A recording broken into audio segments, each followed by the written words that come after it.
It's the 23rd of December, 2014, and this is episode 172. This show is intended for informational and educational purposes only. What cryptocurrency enables is new, empowering, and exciting, but we're not experts, just obsessed companions walking the road towards a more peer-to-peer future.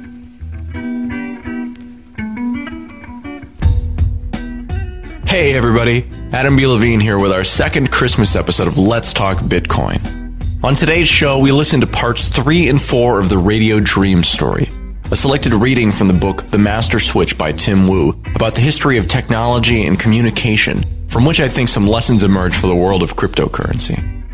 Part 3 deals with the origins of British broadcasting as a high-minded state-sanctioned monopoly, and Part 4 explores the early commercialization and centralization of AM radio in the United States.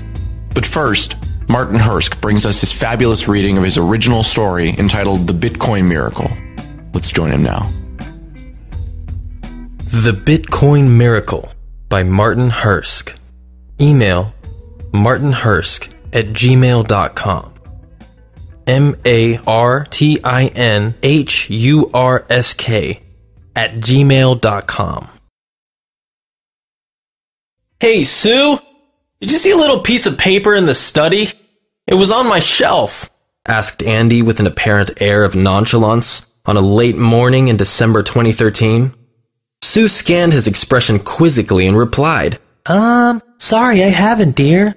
Andy stared at her, conscious of a hollow, sinking feeling developing in his gut.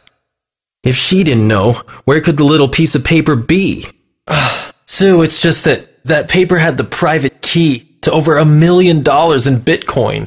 The words were straining to come out of his lips. Sue didn't have an audible response. Her heart was sinking too, not just at the money lost, but also because she could sense their relationship crumbling. In the early days, it was exhilarating. Sue was taken in by Andy's intensely analytic brain, combined with his endearing idealism and pie-in-the-sky dream of a world free of poverty and strife. He, in turn, fell for the charming schoolteacher grounded in real-life practicalities. Though they had opposite personalities, their mutual attraction seemed to make the marriage work. And when Patrick came along in 2005, followed by cute Pete 3 years later, their world seemed complete. Sue quit her job, plunging into household chores, mothering kids, and giving all the tender touches that make a house a home. When Andy first heard about Bitcoin from a friend, in early 2010, it was like he was watching science fiction become science. Within a week, it was all he could think of. Libertarians and millennial techies were going crazy about Bitcoin, and even though he himself had never felt like a part of any movement, his dormant idealism fired up. Here was an open, decentralized technology, a payment network for sending money anywhere in the world practically free, a global currency not backed by any central bank. It was a total game changer. There were exciting applications he could not even pretend to imagine. It was like the heady days of the internet when the World Wide Web had just been invented. Who knew then, watching the hours it took to download a single web page, that the first browser would be the forerunner of electronic commerce, social networks, political revolutions, internet telephony, online learning, and all the other exciting things that we take for granted today. In a month's time, he had read everything he could on the subject. Not long after, he had quit his day job as a computer analyst and had turned into an avid participant on the Bitcoin subreddits and other such forums on the internet. And then he started mining Bitcoin for a living. With a simple computer, which was progressively replaced by more specialized equipment, Andy was generating the magical sequences of ones and zeros on a daily basis, satisfying the increasingly difficult equations demanded by the Bitcoin protocol. And the price of the Bitcoin, despite some dramatic crashes on its journey upward, had reached dizzying heights, rising from a few cents in 2010 to over $1,200 for a single Bitcoin in November 2013. There were many nights that Andy laid awake in bed, dreaming about the exciting things they could do with the newfound money. But Andy had sold not even one Bitcoin, and when Sue goaded him to sell a few, he said with a grin, Sue, just wait and see. 1 Bitcoin is going to be worth $1 million someday, I'm telling you. Ignoring Sue's groan and rolling of the eyes, he rambled on. We're going to be able to do things on a global scale, like charities, development projects in Africa, and all that good stuff. And hey, maybe we'll be able to send Patrick and Pete to the college of their dreams. Now, wouldn't that be something? In his mind, it was not just about the money. Andy spoke of his vision of a world free of corruption, with a borderless humanistic currency that could not be manipulated by governments. Some of his passion rubbed onto Sue and the children. When Patrick created a YouTube video of little Pete playing with their dog, Sue suggested that he add a Bitcoin donation QR code at the end. She could vividly recall how excited the kids were, seeing on the blockchain the first donations from all over the world trickling into their address in almost real time. It was an aha moment for Sue. A realization of a world where imaginative people could create videos and write stories on the internet and receive payments or donations instantly and directly. No middlemen needed. Andy told Patrick and Pete captivating stories of the world's most expensive pizza ordered by a miner with 10,000 bitcoins in 2010, which of course in 2013 would be worth $6 million. He told them about the government crackdown on people acquiring drugs on Silk Road using Bitcoin, the creation of other new coins such as Litecoin and Dogecoin. Pete thought that sounded really funny. And of course, the story of the tech geek in England who lost over $9 million worth of Bitcoin forever when he accidentally tossed out his old computer's hard drive. Most of all, Patrick was intrigued by the mystery of Satoshi Nakamoto, said to be the anonymous founder of Bitcoin. Was Satoshi a person, a group, an agency, or an organization? Was he even real? No one knew. Even little Pete would shrug with amazement upon hearing these tales of mystique, mischief, and allure narrated in Andy's own inimitable style. It was late in 2012 when Sue felt that Andy's obsession with Bitcoin was getting out of hand, bordering on the manic, and that he was losing touch with the real world. The signs were unmistakable. He would spend all his time in the Bitcoin universe. He had little time for Sue or the children. He canceled the monthly family nature outings, and he forgot their wedding anniversary date. He had lost a lot of weight and had acquired a lean and haggard persona with an absent-minded look on his face. He was always to be seen reading or watching Bitcoin news on the internet, and even checking Bitcoin prices on numerous exchanges for no reason at all. He had no intent to sell. And there was also the insecurity. In the backdrop of WikiLeaks and NSA spying, stories of rampant hacking and online theft of Bitcoin had become common. It was like the Wild West, but instead of guns, robbers were armed with password cracking programs and cryptographic techniques. Andy's obsession with securing his stash of Bitcoins had started to grow to paranoia. He had struggled for weeks with ideas on complicated technological methods to protect his 1,816 Bitcoins. But when his pal, a security expert, got locked out from a huge chunk of Bitcoin ensnared by his own cryptological safeguards, the irony of his plight took hold in Andy's mind, and he thought, why don't I just do the simplest thing possible and use one of the oldest technologies in the world? Yes, it was time for the good old paper wallet. After all, Andy's guiding principle was, when decision-making is too complex, look for the simple answer. And when it looks too simple, add nuance and complexity. He would transfer his Bitcoin stash from the 20 or 22 multiple encrypted locations on the internet to a single address created by him, disconnected from the internet, in what is called a cold paper wallet. He would print the private access key on paper and place the paper in a safe deposit vault. And he would not look at it for the next 5 years or when each Bitcoin touched $1 million, whichever came first. What could go wrong? On the 12th of December, on a snowy night, Andy worked late until the wee hours of the morning. He was in his study, putting his plan to action. It didn't take long to transfer the money. 2 mouse clicks for every transaction. He printed the destination address and the encrypted private key on a sheet of paper. He deftly cut out the secret key with surgical snips of the scissor. What now? Should he laminate the chit? Or glue it to some metal? Decisions. He was getting tired of having to make decisions. It was already pretty late. He decided to take this question up first thing the next morning. In the meantime, he placed the little paper chit where only he could conveniently find it. The left side of the top leftmost drawer of his desk, as he was left-handed. He'd leave it just by the scissors, glue stick, scotch tape, and associated paraphernalia. And off he went into a much-deserved heavenly sleep. The next 2 days were hell. The scrap of paper was nowhere to be found. Sue had been in the room that morning when Andy was still asleep and had even used the scissors and other equipment to wrap presents, but she hadn't noticed the chit. Sue and Andy looked everywhere, in the desk, on the carpet, by the windowsill, even in the trash can. 10 times, 20 times. Patrick and Pete were rigorously quizzed and fully recruited for the search task, but all to no avail. The money was gone. When it was clear that the slip of paper was not to be found and there was nothing they could do, Andy finally cracked.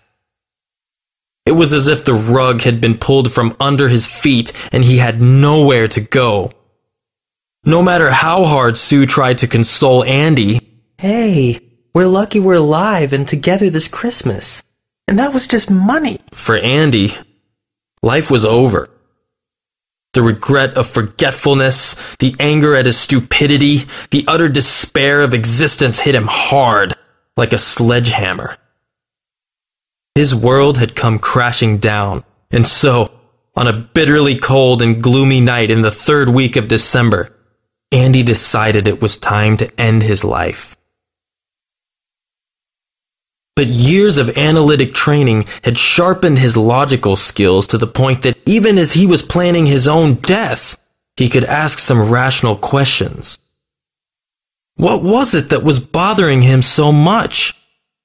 Was it just the loss of the Bitcoin? Or was it the loss of a dream? The dream of how he would change the world? Or was it disgust at himself for being so disappointed at losing a little wealth? But he wondered, what was the big deal? After all, he still had his family, his occupation, his health, and the rest of his life before him. But another part of him said, "Oh, don't console yourself, Andy. Self-consolation is not truth." This line of inquiry led him to consider a strange question. Who is the I that was trying to console himself? This started a chain of new questions. Why was there a need for consolation in the first place? Was there a part of him identified with his bitcoins, his ideology, and his dreams that had just crashed? Was there a self that wanted consolation from another self that would presumably provide the consolation? Perhaps there were multiple selves, each wanting opposing things, and it was this conflict that was killing him. In that case, which was the real self? Is there a real true self? If there is a real self, then the other selves must be illusory. And this led him to the question, what is the self? This existential mystery haunted him and pounded him for 2 days and 2 nights. He would not eat, sleep, or talk to anyone. The who am I mystery was much harder than the cryptographic challenge of mining the next Bitcoin, where at least he could rely on cutting-edge technology. But in facing this existential koan directly, without trying to console or comfort his wounded sense of self, the best he had, his sharp, rational mind, was failing him. Badly. The questions kept churning rapidly in his brain. Weary from his own knowledge, unable to get real answers, and drained of all energy, Andy finally surrendered to the blissful oblivion of sleep. The next morning, Andy felt decidedly different. Gone was the tiredness of the previous 2 nights, and gone was the angst of decades of existence. And wonder of wonders, it came as a revelation to him that the identity question, the most difficult and important existential question that he had ever faced, had just vanished. When he peered into his mind, he realized that it was not that he had found a satisfactory answer. He had not. It was just that the question had exploded, disappeared, and dissolved. And with the ending of the question, in one fell swoop, the need for finding answers was gone. He had seen through the nature of illusion. He knew from the gut that he was not his ego, and hence he could watch the machinations of all egos, including his own, from an objective space.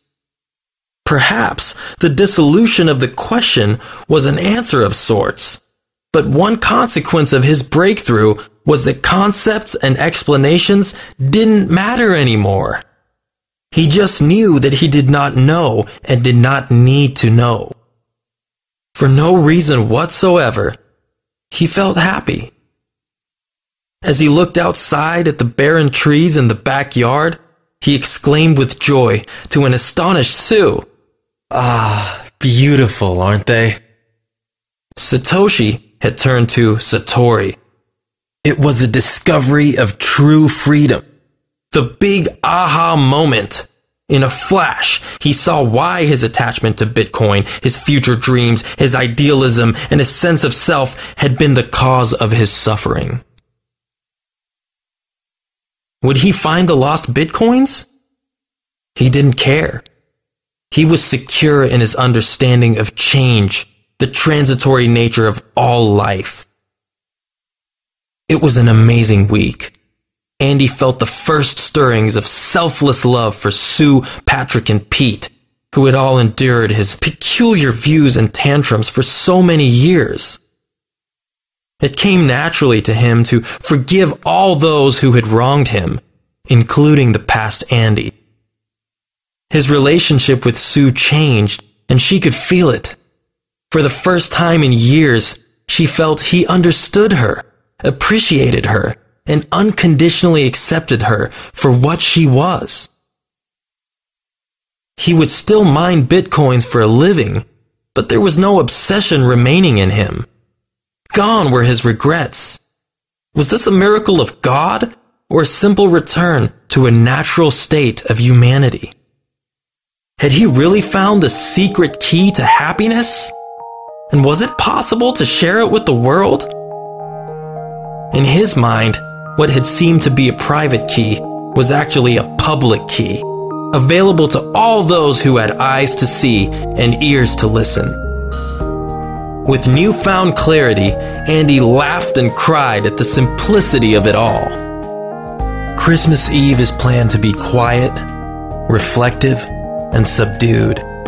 However, the children can hardly contain their enthusiasm for their new dad as they gather around the fireplace.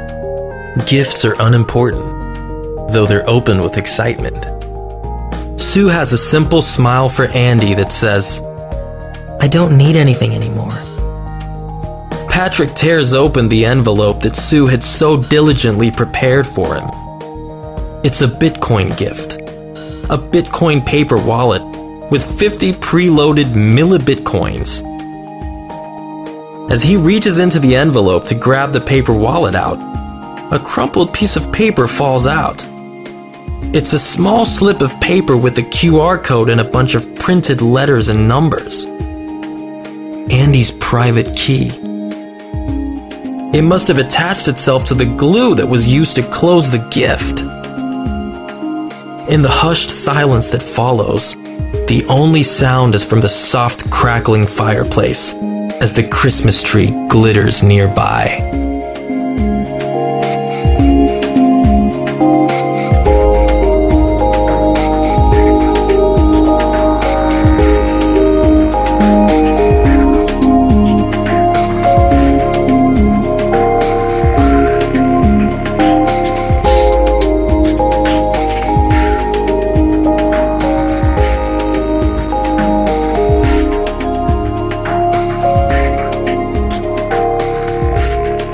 This is part 3 of Radio Dreams, a selected reading from The Master Switch by Tim Wu.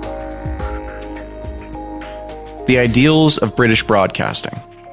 In 1922, John Reith, the youngest son of a Scottish minister, was appointed general manager of the newly formed British Broadcasting Company. At age 33, he had no relevant experience, though admittedly individuals with credentials in broadcasting were few at the time. And so his selection was something of a mystery even to him. As Reith wrote in his diary, quote, "I am profoundly grateful to God for his goodness in this matter. It is all his doing," end quote. Reith used the favor of Providence to build a distinct and lasting model of public broadcasting. And the early BBC represents a road not taken relative to radio broadcasting in America, one that would abandon the structural openness so stirring of utopian sentiment, and yet in some sense more faithfully cultivate the improving ideals of public service. "The policy of the company," wrote Reith in 1924, "is to bring the best of everything into the greatest number of homes." In tune with Victorian convention about human perfectibility, radio was employed as a means of moral uplift, of shaping character, and generally of presenting the finest in human achievement and aspiration. And it was this way from the beginning. Reith presided over the medium as a monopoly from its very inception, with no open period of broadcast pluralism, the thrilling free-for-all that had sprung up in America. His power was absolute, yet governed by the British imperative of self-restraint. Reith's intentions were as evident on the surface as at the core of his efforts. He opened a London studio in Savoy Hill, its appointment more suggestive of a gentleman's refuge than the utilitarianism one might expect. Gail Pedrick, a BBC script editor, remarked, "Next to the House of Commons, Savoy Hill was quite the most pleasant club in London. There were coal fires, and visitors were welcomed by a most distinguished-looking gentleman who would conduct them to a cozy private room and offer whiskey and soda," end quote. Beginning in 1926, all announcers were required to wear dinner clothes during broadcasts, ostensibly to put similarly clad performers at ease and generally to preserve the decorum of the enterprise. In his 1924 book, Broadcast Over Britain, Reith gave definitive expression to his view of radio as a supremely dignified business. The medium, he wrote, must not become, quote, mere entertainment, end quote, catering to the imagined wants of listeners. There must be, he insisted, no concession to the vulgar. He believed that anything one might take for popular demand was but in fact the contrivance of broadcasters themselves. It was a view rather like the one expressed by Reith's contemporary, Walter Lippmann, in The Phantom Public. As Reith would later put it, quote, "He who prides himself on giving what he thinks the public wants is often creating a fictitious demand for lower standards, which he will then satisfy." The mission of improving general sensibilities naturally led to cultural and educational programming, including lectures on important topics by learned men, though avoiding controversy.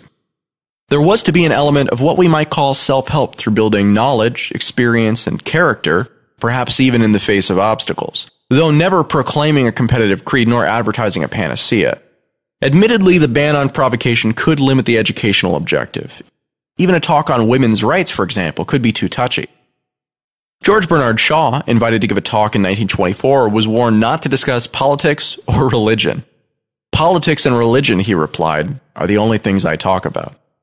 Not that all restrictions issued from Reith's own Victorian reticence. His vision of a more intelligent and enlightened electorate was sometimes limited by government pressure.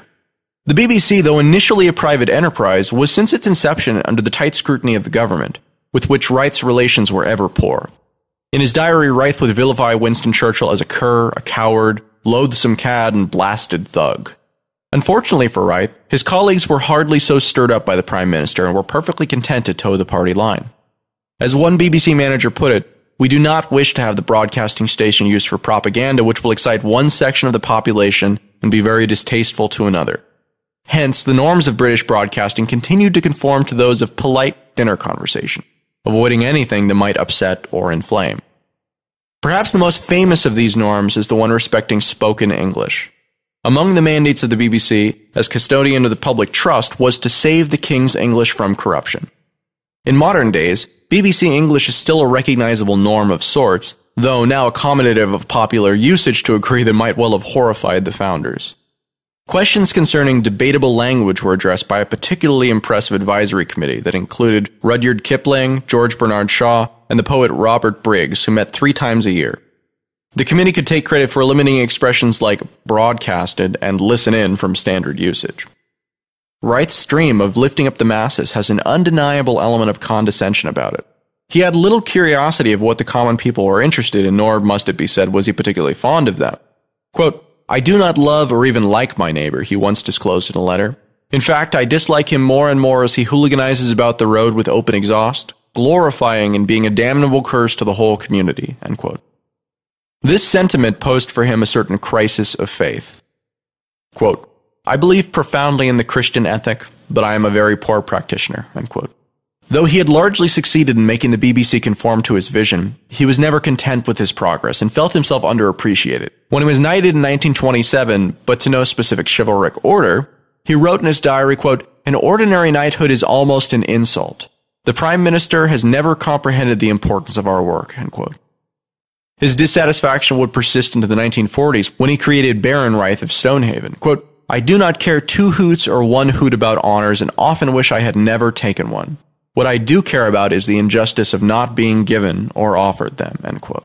Reith may have continued to harbor grudges against the British government, but in a way, his legacy is indebted to that institution.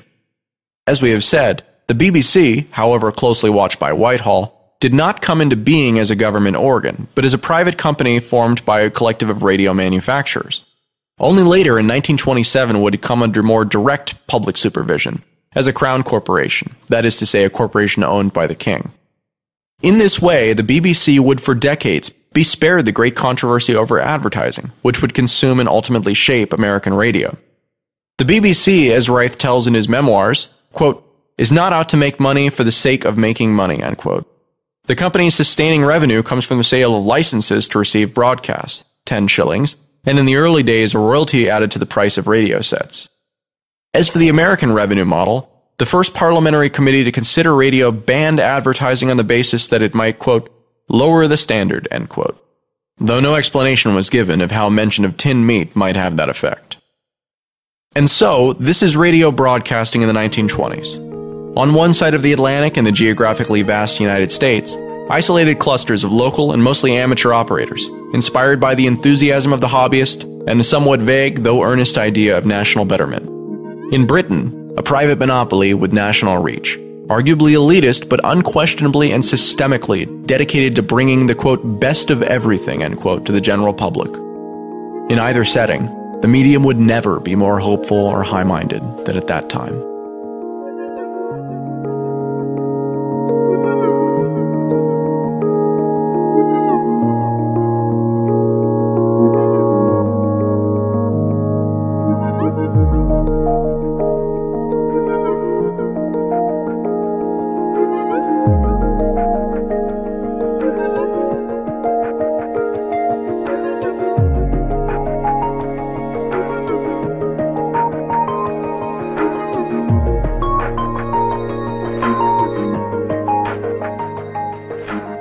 This episode of Let's Talk Bitcoin is brought to you by CryptoKit.com, the easiest, fastest way to send Bitcoins right from your browser.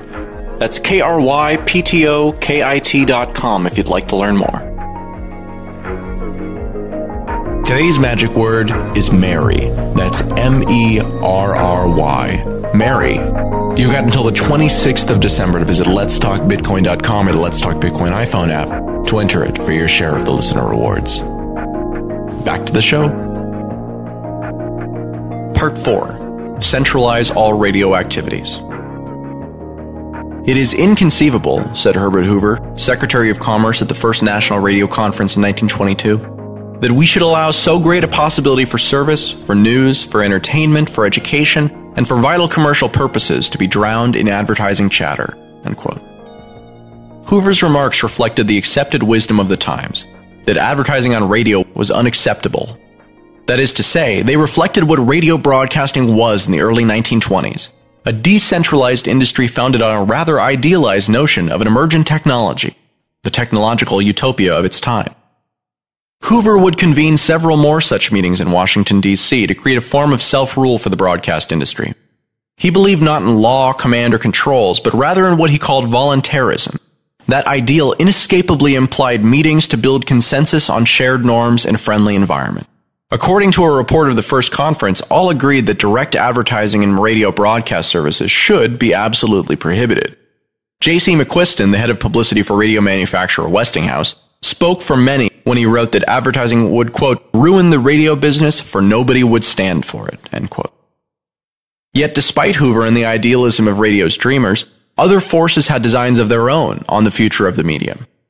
Listeners who were tuned into New York's WEAF at about 5:15 on Monday, August 28, 1922 heard this, quote, "Let me enjoin upon you as you value your health and your hopes and your home happiness, get away from the solid masses of brick, where the meager opening admitting a slant of sunlight is mockingly called a light shaft, and where children grow up starved for a run over a patch of grass and the sight of a tree." This, the world's first major radio advertisement, was a promotion for a housing development named Hawthorne Court. In format rather like what we'd call an infomercial, the spot urged listeners to leave Manhattan for the leafy comforts of Queens. It was also the opening shot in what would become the battle to redefine radio and ultimately to make it a closed medium. WEAF was the flagship station for AT&T, the telephone monopolist. More than Hoover or any other individual or entity, AT&T, it turns out, would define American broadcasting and entertainment in its inception. Indeed, while NBC sometimes called itself America's first network, Bell actually got there first. By 1924, its national broadcasting system, NBS, comprised 16 stations reaching 65% of American homes with radios. To a degree few understand, the mighty broadcast networks, CBS, ABC, and NBC, that would dominate American domestic life in the 20th centuries, were all ideological descendants of the Bell system. AT&T had a unique advantage in early radio broadcasting: monopoly ownership of the nation's only practical means of moving sound around the nation, namely its long-distance network. The network built for carrying telephone traffic was perfectly suited to carrying radio programs as well. As in unanticipated dividends of Vail, that's their leader, talked about in previous chapters that I'm not reading in this selection, adroitness, AT&T was the only company in a position to form an entity the world had never seen before: a broadcast network. The value of a network, as opposed to a mere station, is in the power to harness economies of scale. Even in the early 1920s, producing one show for 16 stations meant that AT&T could pool the resources from 16 different audiences to create a single, higher quality product. The network is what made possible the production of broadcast news and entertainment as we would now recognize it.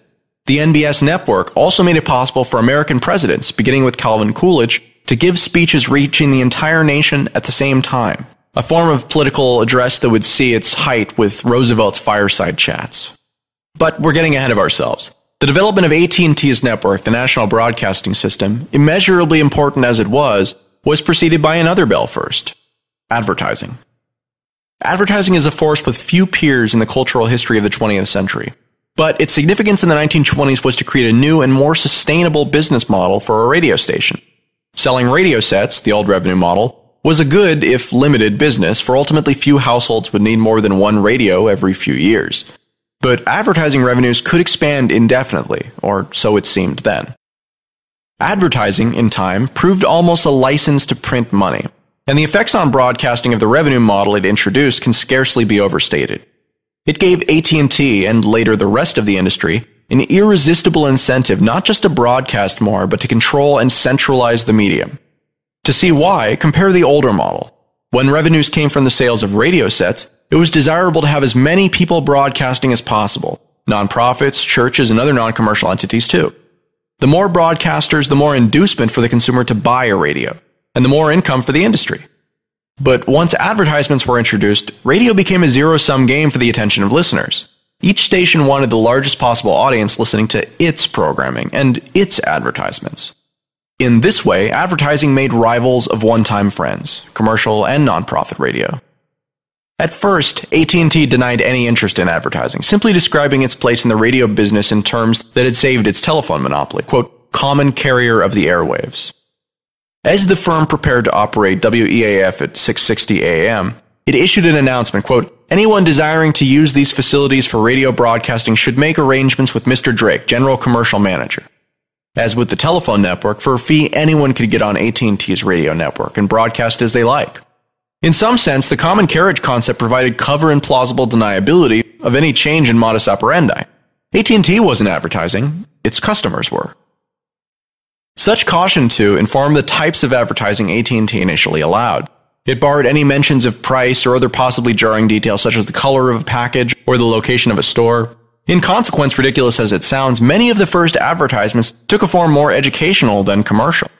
Gillette's first radio ad, for example, was a lecture on the history of beards.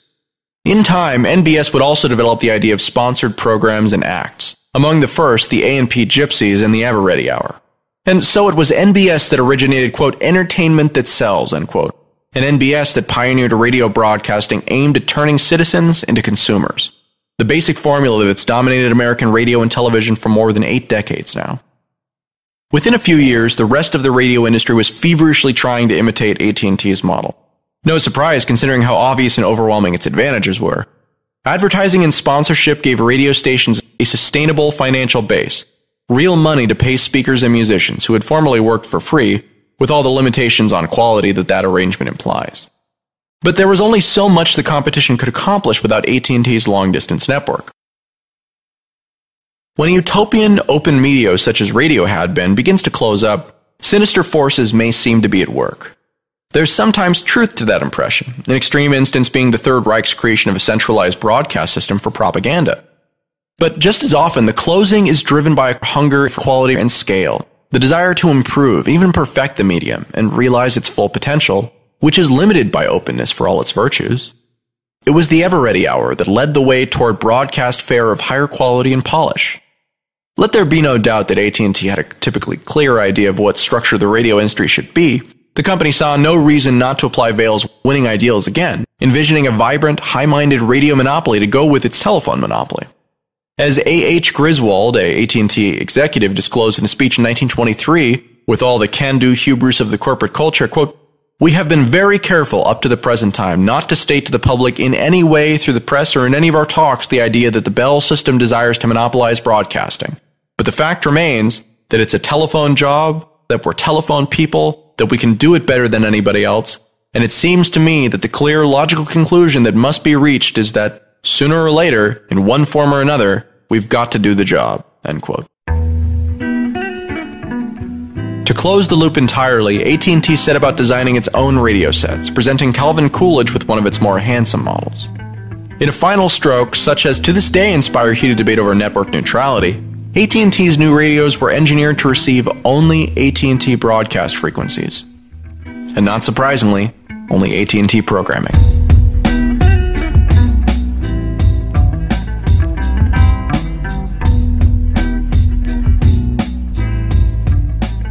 Thanks for listening to episode 172 of Let's Talk Bitcoin.